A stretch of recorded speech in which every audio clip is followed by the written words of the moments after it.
Hello student, very very good morning to all of you. तो चलिए आज हम सेकेंड लेक्चर में आए हैं। गुणनखंड विधि से स्क्वायर रूट यानी कि वर्गमूल निकालेंगे कि गुणनखंड विधि से स्क्वायर रूट कैसे निकलती है। तो चलिए गुणनखंड विधि से हम लोग उस डिजिट का देखेंगे जिस डिजिट का पिछले लेक्चर में हम लोग डायग्राम बना के निकाले थे डायग्राम बना के हम लोग वर्गमूल निकाले थे। इस बार डायग्राम नहीं बनाएंगे, हम लोग गुणनखंड विधि अपनाएंगे और गुणनखंड विधि से हम लोग उसका स्क्वायर रूट यानी कि वर्गमूल निकालेंगे। तो चलिए आइए, पहला डिजिट कौन सा था? पहला डिजिट मेरा 4 था, तो 4 का हमें गुणनखंड निकालना है। तो देखिए 4 का गुणनखंड निकालना है तो हम लोग 4 का गुणनखंड इस तरह से निकालते हैं और सबसे छोटा डिजिट 1 को छोड़ के सबसे छोटा डिजिट कौन सा है जिससे 4 में भाग लग सकता है। तो सबसे छोटा डिजिट कौन सा होता है? 1 के बाद 2 से 4 में भाग लग सकता है। आइए हम लोग 2 से देंगे, ये कितना हो जाएगा? 2। अब फिर 2 में किससे भाग लगेगा? 2 में फिर 2 से ही भाग लग सकता है। तो चलिए 2 से 2 में भाग अगर लगेगा कितना हो जाएगा? 1 आ जाएगा। तो हम लोग 1 आने से पहले ही स्टेप पे छोड़ देते हैं इसे और आइए हम लोग इसका गुणनखंड लिखते हैं। गुणनखंड होगा कितना?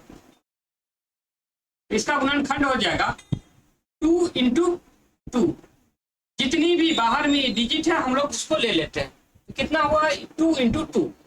अब जो इसका हम लोग पेयर बनाते हैं। पेयर मीन्स जोड़ा बनाते हैं। देखते हैं जोड़ा, 2 का जोड़ा देखो, 2 का जोड़ा हो गया। एक जोड़ा 1 2 ये है और 1 2 ये है, इसका पेयर हो गया है। इसका पेयर बन गया। तो जो पेयर बनता है हर पेयर में से एक डिजिट को हम लोग बाहर निकाल लेते हैं। तो 2 और 2 इसका एक पेयर है, तो इसमें से 1 2 को हम लोग बाहर निकाल लेंगे। तो इसका स्क्वायर रूट कितना हो जाएगा? सारे बच्चे हमें बताएंगे कितना होगा? 2 हो जाएगा। इसका स्क्वायर रूट कितना होगा? 2 होगा। और चलिए इसी तरह से हम लोग अब अगला डिजिट कौन सा था? 9 का हम लोग फैक्टराइजेशन करेंगे और फैक्टराइजेशन करने के बाद फिर इसी तरह से उसका हम पेयर बना लेंगे। पेयर मीन्स जोड़ा बनाएंगे। 2 का जोड़ा बना दिए हैं और फिर उसका हर पेयर में से एक डिजिट को निकाल लेना है। तो 2 का एक ही पेयर है तो हम लोग 1 2 को निकाल लें। अगर 2 का 2 पेयर रहता तो हम लोग 2 2 को बाहर निकालते। चलिए आइए, इस तरह से आप लोग समझ चुके हैं कि 4 का कितना होगा। आइए हम लोग अब इसी जगह साइड में हम लोग 3 का निकाल के देखते हैं। तो 3 का कितना होगा? तो 9 का। तो 9 का हम लोग पहले फैक्टराइजेशन करेंगे। 9 में कौन सा छोटी से छोटी डिजिट है जिससे भाग लग सकती है? 1 को छोड़ के, हमेशा 1 को छोड़ देना है, कारण 1 से तो किसी भी डिजिट में भाग लग जाएगी। तो चलिए 1 के बाद 2 आता है, 2 से भाग लगेगा 9 में? क्या नहीं लगेगा। 2 से 9 में भाग नहीं लग सकता है। तो अगला डिजिट कौन सा है? 3 से लगेगा क्या? हाँ, तो 3 से लग सकता है। तो 3 से हम लोग लगा के देखेंगे। आइए 3 से लगाते हैं और देखिए फिर अब 3 में किस डिजिट से भाग लगेगी? 3 में सिर्फ 3 से ही लगेगी।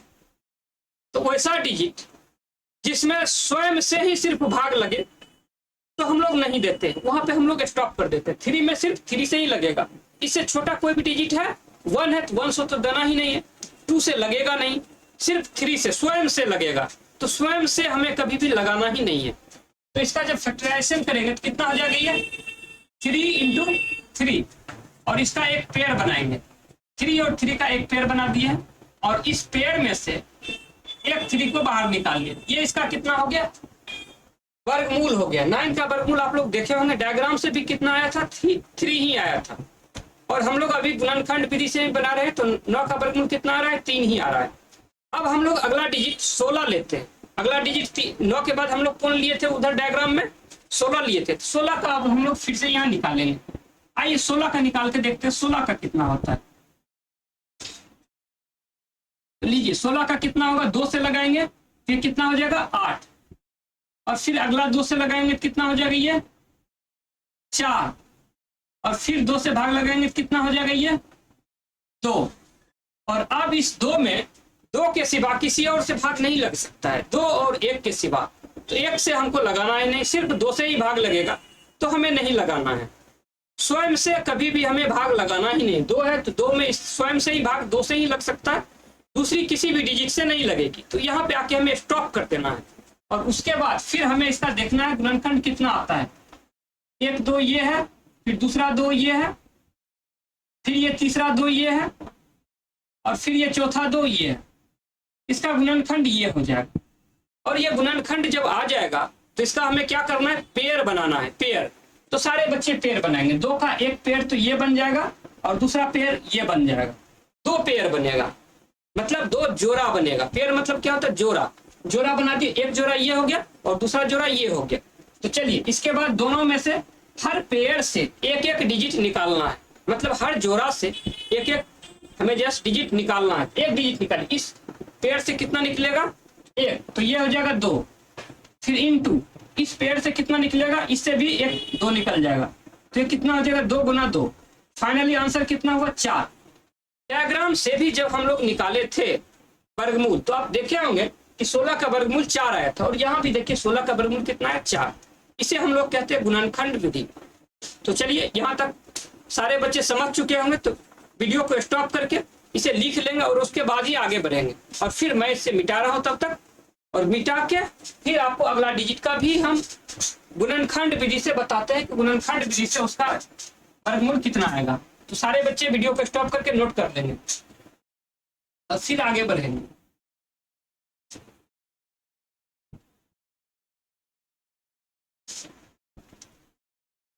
सारे बच्चे ध्यान से देखेंगे किस तरह से मैं इसे रब कर रहा हूं।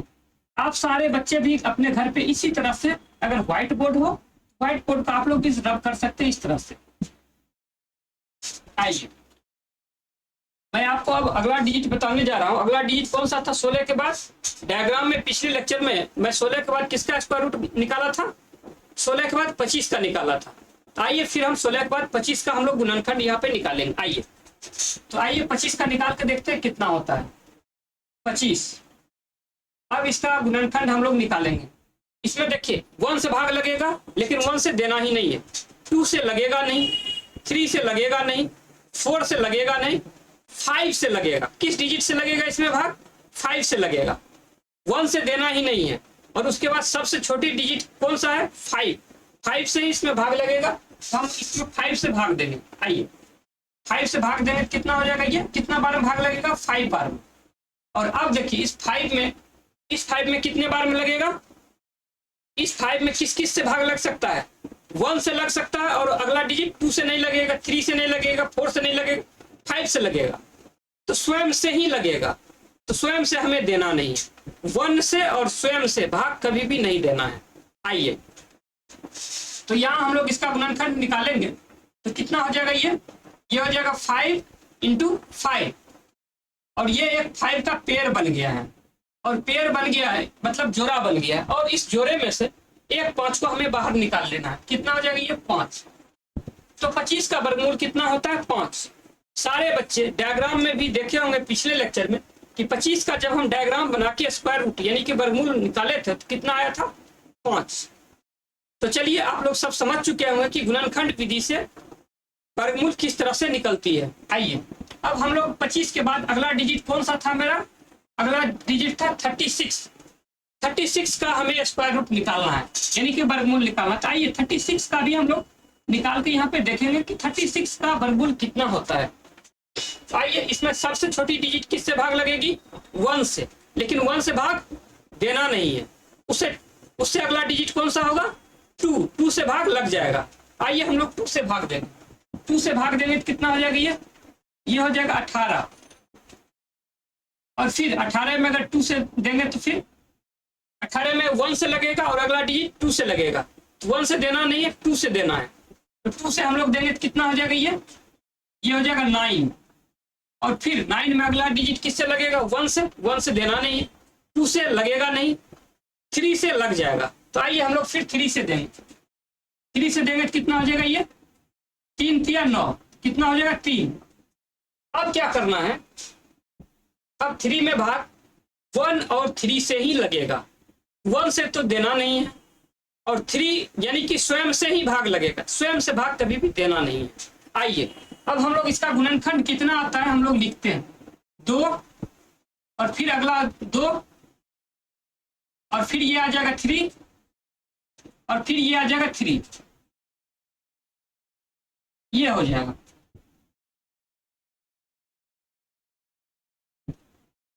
अब हम लोग क्या करेंगे, फिर से पेयर बनाएंगे, यानी कि जोड़ा बनाएंगे। 2 का एक जोड़ा ये हो गया और 3 का एक जोड़ा ये हो गया। तो दोनों, 2 का भी जोड़ा हो गया है, 3 का भी जोड़ा मिल गया है। तब दोनों जोड़ा में से एक एक डिजिट हम लोग बाहर निकालेंगे। तो कितना होगा, 2 का जोड़ा में से 1 निकालेंगे तो कितना हो जाएगा, ये 2, और 3 के एक जोड़ा निकाले, एक जोड़ा में से 3 निकालेंगे तो ये कितना हो जाएगा, 3। और इसका जब हम लोग गुना कर देंगे कितना हो जाएगा, ये 3 दूना 6। तो 36 का यानी कि 36 का वर्गमूल कितना निकला, 6। आप लोग डायग्राम में भी पिछले लेक्चर में देखे होंगे कि 36 का वर्गमूल कितना निकलता है, 6। इसे हम लोग बोलते हैं गुणनखंड विधि। गुणनखंड विधि से इस तरह से हम लोग किसी भी डिजिट का जिसका परफेक्ट वर्गमूल होता है, स्क्वायर रूट होता है, उसका हम लोग इस तरह से निकाल सकते हैं। तो चलिए हम लोग एक अगला डिजिट फिर से लेंगे। 36 के बाद अगला डिजिट कौन सा होगा, 49। तो 49 का हम लोग निकालेंगे। तो चलिए यहाँ तक सारे बच्चे वीडियो को स्टॉप करेंगे और स्टॉप करके इसे अपने नोटबुक में नोट कर लेंगे, फिर उसके बाद आगे बढ़ेंगे। तो चलिए मैं इसे रब करता हूँ और सारे बच्चे इसे नोट कर लेंगे तब तक।